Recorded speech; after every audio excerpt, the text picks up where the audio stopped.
Hi, I am Teri Camus. I'm Shannan Laudet. We are Real Estate by TLC, and once again, we are here to talk a little shop. Yep. Today's topic are the top 7 pet peeves of sellers when their home is on the market. Yeah. Top 7 pet peeves. That's kind of a mouthful, isn't it? It is a little bit of a mouthful. But we're going to tell you what we can do to alleviate these or how to help you cope or be prepared for them. Right.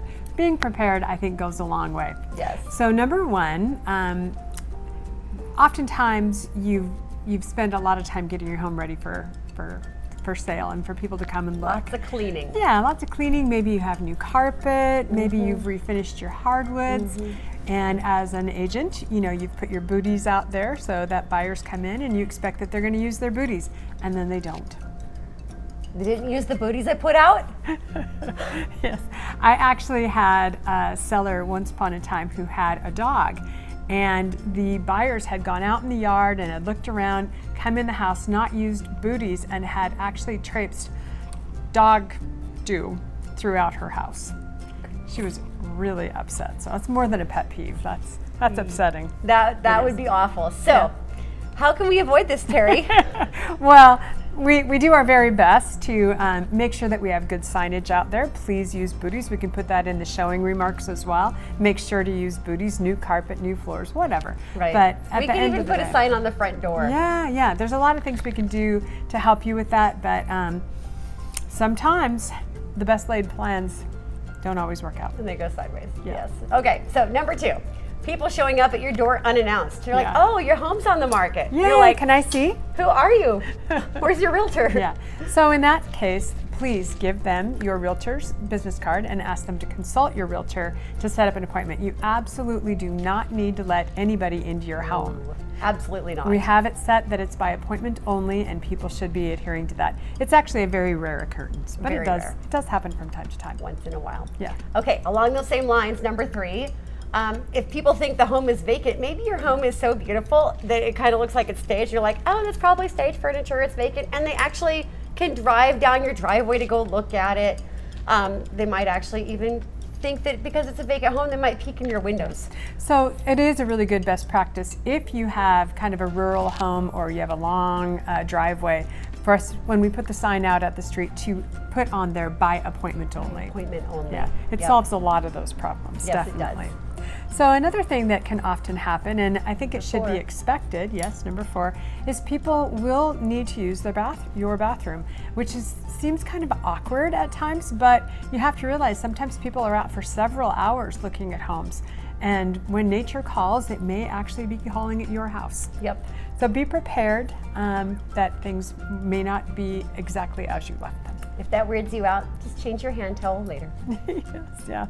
So the other thing that we try and be mindful of is making sure the doors are locked when we leave.